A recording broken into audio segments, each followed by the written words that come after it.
Good morning. Now we are moving towards e-content, fifth semester sociology. Tumkur University prescribed syllabus. Uh, the session fifth session regarding causes of alienation. Karl Marx. The objective is to know the causes of alienation.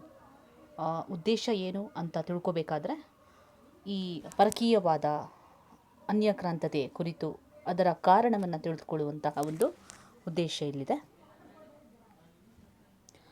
Causes of ಏಲಿನೇಷನ್ ಕಾರಣ ಅನ್ಯ ಆ, ಏನು ಪರಕೀಯವಾದ ಅಂತ ನಾವು ಇಲ್ಲಿ ಅರ್ಥ ಮಾಡ್ಕೊಳ್ತೀವಿ. ಅದಕ್ಕೆ ನಮೂದಿಸಲ್ಪಟ್ಟ ಕಾರಣಗಳನ್ನು ಗುರುತಿಸಲ್ಪಡಲಾಗುವ ಹಿನ್ನೆಲೆಯಲ್ಲಿ ಒಂದೊಂದಾಗಿ ಆಲಿಸ್ತಾ ಹೋಗಬೇಕಾಗುತ್ತೆ.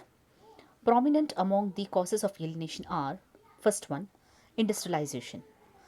It broke the simple society based on the primary relation and damaged the kinship system that united the people. As we all know, ಕೈಗಾರಿಕೀಕರಣ ಅಂತಕ್ಕಂಥದ್ದು ಯಾವ ರೀತಿಯಾದ ಒಂದು ಬದಲಾವಣೆಯನ್ನು ತರುತ್ತೆ ಸಮಾಜದಲ್ಲಿ. ಒಂದು ಸರಳ ಸಮಾಜವನ್ನು ಚದುರಿದ ಸಮಾಜವನ್ನಾಗಿ ಮಾರ್ಪಾಡಿಸಿ ರಕ್ತ ಸಂಬಂಧದಲ್ಲಿ ಬಿರುಕನ್ನು ಉಂಟು ಮಾಡುವಂಥದ್ದು ಮತ್ತು ಈ ರೀತಿಯಾದಂತಹ ಒಂದು ಹೊಸ ತಿರುವನ್ನು ತಂದುಕೊಡ್ತಕ್ಕಂಥ ಒಂದು ಸಂದರ್ಭ ಕೈಗಾರಿಕೀಕರಣದಿಂದ ಗುರುತಿಸ್ತೇವೆ.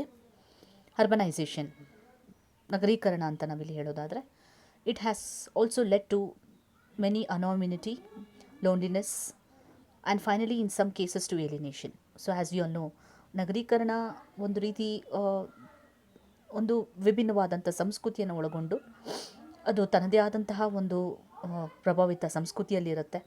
ಸೊ ಅಲ್ಲಿ ಜನರ ಬೆರೆಯುವಿಕೆ ತುಂಬ ಕಡಿಮೆ ಇರತಕ್ಕಂಥದ್ದು ಕೂಡ ಎಲ್ಲೋ ಒಂದು ಕಡೆ ಒಂಟಿತನ ಅನ್ನೋ ರೀತಿಯ ಭಾವ ಉಂಟಾಗುವಂಥದ್ದು.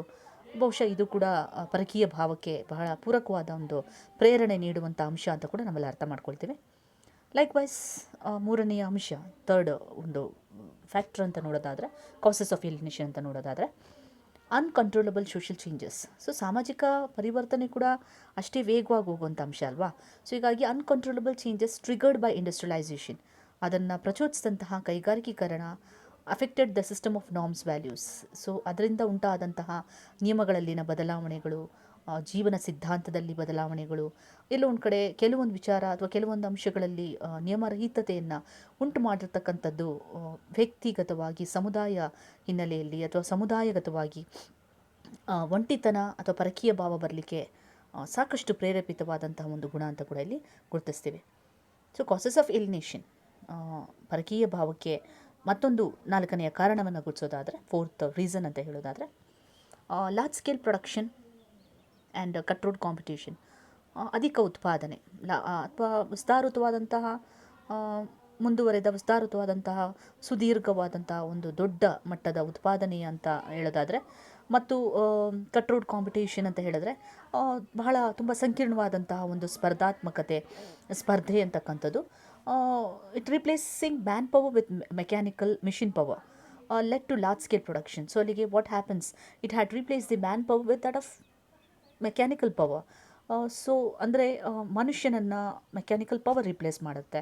ಅಲ್ಲಿ ಮನುಷ್ಯನ ಅವಶ್ಯಕತೆ ಇಲ್ಲ, ಮಾನವ ದುಡಿಮೆಯ ಅವಶ್ಯಕತೆ ಹೆಚ್ಚಾಗಿ ಕಂಡು ಬರೋದೇ ಇಲ್ಲ. ಸೊ ಏನಾಗುತ್ತೆ, ಎಕ್ಸೆಸ್ ಯೂಸ್ ಆಫ್ ಮಿಷಿನ್ಸ್, ಈ ಮಿಷಿನ್ಸ್ಗಳನ್ನು ಜಾಸ್ತಿ ಬಳಕೆ ಮಾಡ್ತಕ್ಕಂಥದ್ದು ಆಗಿರೋದ್ರಿಂದ, ಇದು ಮ್ಯಾನ್ ಮೇಡ್ ಅಫ್ಕೋರ್ಸ್ ಆಗಿರಬಹುದು, ಬಟ್ ಮೆಕ್ಯಾನಿಕಲ್ ಡಿವೋರ್ಡ್ ಆಫ್ ಫೀಲಿಂಗ್ಸ್ ಇರೋದ್ರಿಂದ man has become a mere cog in a machine. That end results is ಏಲಿನೇಷನ್.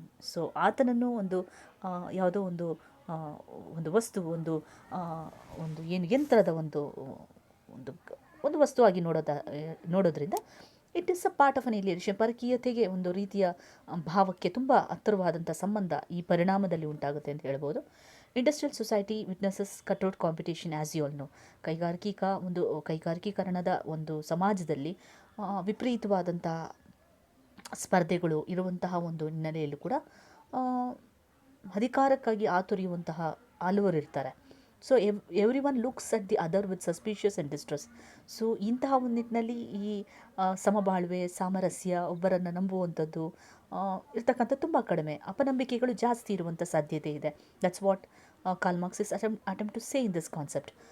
Labour class finds it difficult to face this competition. ವರ್ಗ ಸಮೂಹ ಇದನ್ನು ಎದುರಿಸುವಲ್ಲಿ ಸಾಕಷ್ಟು ಕಷ್ಟ ಅನುಭವಿಸುತ್ತೆ ಹಾಗೂ ಸಾಮಾಜಿಕವಾಗಿ ಹೊರ ಉಳಿಯುವಂತಹ ಒಂದು ಡಿಟ್ಯಾಚ್ಮೆಂಟನ್ನು ಬೆಳೆಸ್ಕೊಳ್ಳೋ ಸಾಧ್ಯತೆ ಇದೆ.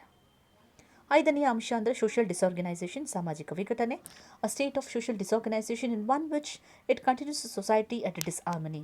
ಸೊ ಸಾಮಾಜಿಕ ವಿಘಟನೆ ಅನ್ನೋದು ಸಾಮಾಜಿಕ ಅಸಮತೋಲನಕ್ಕೆ ಕಾರಣವಾಗುವಂಥದ್ದು. ಇದರಿಂದ ವ್ಯಕ್ತಿ ಸಾಮಾಜಿಕವಾಗಿ ಒಂಟಿ ಅಂತ ಭಾವಿಸ್ತಾನೆ ಹಾಗೂ ಕೊನೆಗೆ ಪರಕೀಯನಾಗಿ ಉಳ್ಕೊಳ್ಳುವಂಥ ಸಾಧ್ಯತೆ ಇದೆ. ಅದರ್ಸ್ ಬೇರೆ ಇತರೆ ಕಾರಣಗಳು ಅಂದರೆ ಫಾರ್ ಎಕ್ಸಾಂಪಲ್ ಈಗ ಲಾರ್ಜ್ ಆ್ಯಂಡ್ ಕಾಂಪ್ಲೆಕ್ಸ್ ಸೊಸೈಟೀಸ್, ತುಂಬ ದೊಡ್ಡ ಮಟ್ಟದ ಹಾಗೂ ಸಂಕೀರ್ಣವಾದ ಸಮಾಜಗಳ ಅಸ್ತಿತ್ವಕ್ಕೆ ಬರುವಂಥದ್ದು ಕೂಡ. ಆಮೇಲೆ ಹೆಚ್ಚು ಸಂಕೀರ್ಣ ಜನಸಂಖ್ಯೆ, ಹೆಚ್ಚಿನ ಜನಸಂಖ್ಯೆ ಪ್ರಭಾವ, ಇದು ಕೂಡ ಸಾಧ್ಯತೆ ಇದೆ ಒಂದು ಒಂಟಿತನಕ್ಕೆ. ಇದು ಪೂರಕವಾದಂಥ ಅಂಶ. ಮತ್ತು ಇನ್ನು ಕೆಲವು ಅಂಶಗಳಲ್ಲಿ point B, modern society in which social differences between classes, caste etcetera very sharp. So ಆಧುನಿಕ ಸಮಾಜದಲ್ಲಿ ಈ ಜಾತಿ ಮತ್ತು ವರ್ಗಗಳ ನಡುವಿನ ವ್ಯತ್ಯಾಸಗಳು ತುಂಬ ವಿಪರೀತಕ್ಕೆ ಹೋಗ್ಬೋದು. ಅತಿಯಾದ ವ್ಯತ್ಯಾಸಗಳ ಒಂದು ಅಂತರಗಳನ್ನು ಉಂಟು ಮಾಡ್ತಾ ಹೋಗುತ್ತೆ. ತುಂಬ ತೀವ್ರತೆ ಇರೋದರಿಂದ ಪರಕೀಯ ಭಾವಕ್ಕೆ ಇದು ಬೆಸೆಯುವಂತಹ ಒಂದು ಸಂಬಂಧ ಆಗಿಬಿಡತ್ತೆ. ಸೊ ಅದು ಒಂದು ಕಾರಣ ಅಂತ ಕೂಡ ನಾವಿಲ್ಲಿ ಗುರುತಿಸ್ತೀವಿ. ಅದೇ ರೀತಿಯಲ್ಲಿ ಪಾಯಿಂಟ್ ಸಿನಲ್ಲಿ ನಾವು ಗುರುತಿಸೋದಾದರೆ, in some societies why social mobility is very fast, the statuses and the roles of the people get disturb constantly. So ಕೆಲವು ಸಮಾಜದಲ್ಲಂತೂ ಸೋಷಿಯಲ್ ಮೊಬಿಲಿಟಿ, ಸಾಮಾಜಿಕ ಚಲನೆ ಎಷ್ಟು ವಿಪರೀತಕ್ಕಿದೆ ಇವತ್ತು ಕೂಡ ನಾವು ಗಮನಿಸ್ತೀವಲ್ಲ. ಇವತ್ತಿನ ಒಂದು ಯುಗದಲ್ಲಿ, ಇವತ್ತಿನ ಒಂದು ಪ್ರಸ್ತುತವಾಗಿ ನಾವೆಲ್ಲ ಏನು ನೋಡ್ತಾ ಇದ್ದೀವಿ, ಸಾಮಾಜಿಕ ಚಲನೆ ಎಷ್ಟು ವೇಗವಾಗಿ ಆಗ್ತಾ ಇದೆ ಅಂತಂದರೆ ಅಂತಸ್ತಿನ ಪರಿಗಣನೆ ಸಾಕಷ್ಟು ವ್ಯತ್ಯಾಸ, ಸಾಕಷ್ಟು ಬದಲಾವಣೆ ತಂದಿದೆ. ಸೊ ಜನಗಳ ಮನೋಭಾವನೆ ಚೇಂಜ್ ಆಗ್ತಾ ಹೋಗುತ್ತೆ, ಡಿಸ್ಟರ್ಬ್ ಆಗ್ತಾ ಹೋಗುತ್ತೆ. This disruption may often lead to maladjustment. So ಅಲ್ಲಿಗೆ ಹೊಂದಾಣಿಕೆ ಮಾಡಿಕೊಳ್ಳುವಂಥದ್ದು ಒಂದು ದೊಡ್ಡ ಸವಾಲು. ಸೊ ಹೀಗಾಗಿ ಅದು ಪರಕೀಯ ಭಾವಕ್ಕೆ ಒಂದು ಎಡೆ ಮಾಡಿಕೊಡುವ ಸಂಗತಿಯಾಗುತ್ತೆ.